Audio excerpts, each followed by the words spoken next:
नमस्कार. मुद्दा.com या चॅनलमध्ये आपल्या सर्वांचं स्वागत. मित्रांनो, 2025चा पीक विमा प्रत्येक शेतकऱ्याला प्रत्येक शेतकऱ्याला वाटतं की हा पीक विमा कधी खात्यावर येणार आहे. तर त्याची तारीख जाहीर झाली. आता लवकरच तो पीक विमा तुमच्या खात्यावर येणार आहे. आता पीक विमा कधी येणार आहे, काय येणार आहे, पीक विम्याबद्दल काय माहिती आपल्याकडे आली आहे, त्याच्याबद्दल कशा प्रकारे तुम्हाला तो क्लेम मिळणार आहे, किती हेक्टर आणि काय त्या हेक्टरचं प्रमाण असणार आहे, तेच आपण या व्हिडिओमधून जाणून घेणार आहोत. मित्रांनो, कित्येक दिवस झालं पीक विमा 25चा मिळणार आहे. 17,500 रुपये हेक्टरी मुख्यमंत्र्यांनी घोषित करून सांगितलं की 17,500 रुपये त्या शेतकऱ्यांना मिळून जातील.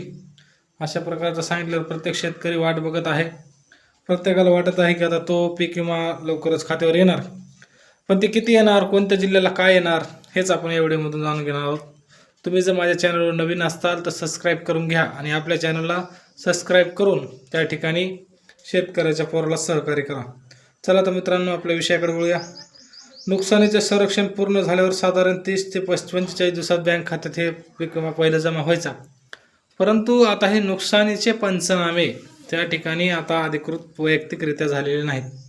हे पंचनामे झाले आहेत कृषी विभागाकडून, हे पंचनामे झाले आहेत कंपनीकडून. आणि ज्या ठिकाणी उंबरठा उत्पन्नामध्ये 45% कमी त्या ठिकाणी उत्पन्नाचं पैशाची अनिवार्य निघालेली आहे, त्या जिल्ह्यामध्ये ही पूर्ण त्या ठिकाणी मदत मिळणार आहे. असे कोणते जिल्हे आहेत त्या ठिकाणी मदत मिळणार आहे? तर मित्रांनो, त्या ठिकाणी मदत मिळण्यासाठी बीड आहे, धाराशिव आहे, जालना आहे, मराठवाड्यातील 8ही जिल्हे आहेत. आणि पश्चिम महाराष्ट्र असेल, विदर्भ असेल, खानदेश असेल, अशा प्रत्येक ठिकाणी 34 जिल्ह्यामध्ये सगळं मदत मिळणार आहे. परंतु सध्या तरी मंजूर झालेली मदत ही त्या ठिकाणी 28 जिल्ह्यामध्ये मिळणार आहे.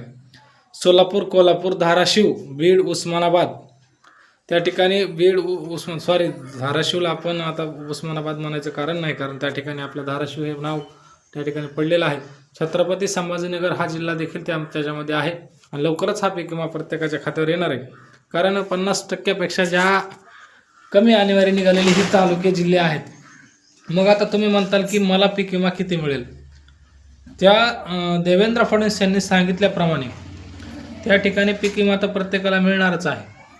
परंतु 17,500 रुपये तुम्हाला मिळतील का आणि तुमच्या खात्यावर 17,500 येतील का, हे प्रत्येकाच्या मनातील प्रश्न आहे.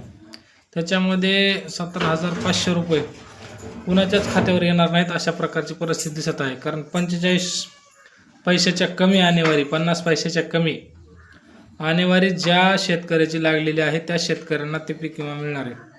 मग तुमची आणेवारी किती लागली आहे त्याप्रमाणे तुमच्या खात्यावरती रक्कम येणार आहे. मग मित्रांनो, त्या ठिकाणी आपण विचार जर केला तर 50 पैशापेक्षा कमी आणेवारी 28 जिल्ह्यामध्ये आता तरी दाखवत आहेत.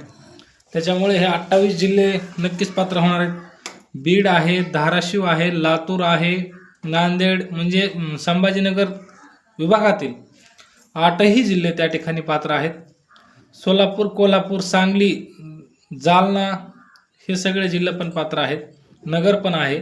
आणि विदर्भातील पूर्णचे पूर्ण जिल्हे त्या ठिकाणी पात्र आहेत. राहिला विषय त्या ठिकाणी कोकणातील काही कमी जिल्हे आहेत, पुणे विभागातील थोडे कमी जिल्हे आहेत.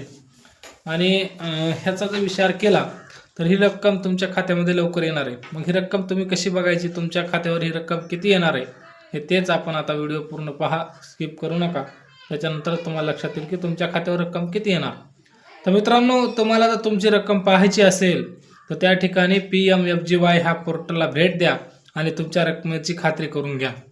कारण तुमची रकमेची खात्री त्याशिवाय होणार नाही. ज्या ठिकाणी तुम्ही PMFGYचं पोर्टल ओपन करताल त्या ठिकाणी तुमच्या रकमेची खात्री होईल, अशा प्रकारचं त्या ठिकाणी कृषी विभागाने सांगितलेलं आहे. म्हणूनच तुम्ही आपल्या प्रत्येकानं PMFGY पोर्टलवर जायचं, फार्मर लॉग इन करायचं आणि त्या ठिकाणी आपण आपली खात्री करून घ्यायची.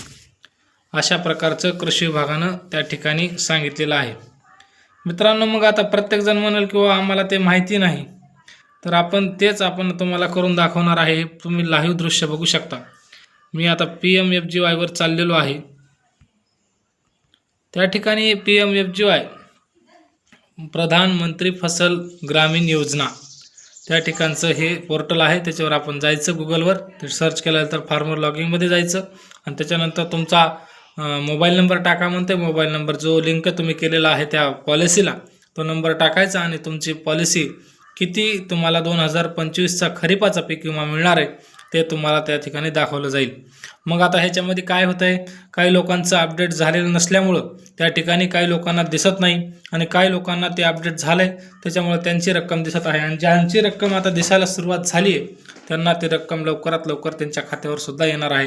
त्याच्यामुळे प्रत्येक शेतकऱ्याने खचून जाऊ नये. आपल्याला जी रक्कम मिळणार आहे, फक्त एवढंच सांगतो, 17,500 रुपये जे सांगितले होते देवेंद्र फडणवीस यांनी, ती रक्कम तुमच्या खात्यावर पूर्णत्वात येणार नाही. त्या ठिकाणी नुकसान भरपाई 50% कमी जरी असली तरी त्या नुकसानीप्रमाणे आणि त्याच्याप्रमाणे तुम्हाला हेक्टरी 17,500 रुपये मिळणार नाहीत. कुठं 14,000 मिळतील, कुठं 12,500 रुपये मिळतील, कुठं 9,500 रुपये मिळतील, काही ठिकाणी 17,500पेक्षा जास्तही रक्कम त्या ठिकाणी मिळण्याचा अंदाज आहे. ज्या ठिकाणी अतिवृष्टी झाली, बीड असेल, धाराशिव असेल, इथले लाखो कोटी रुपयांचं नुकसान, करोडो रुपयांच्या जमिनी वाहून गेल्या, त्या लोकांसाठी कृषी विभागाने त्या ठिकाणी रक्कम वाढीव देण्याचा निर्णय घेतलेला आहे. त्याप्रमाणे प्रत्येकाच्या खात्यावरती रक्कम येणार आहे. तुर्तच आपण इथंच थांबतो. धन्यवाद.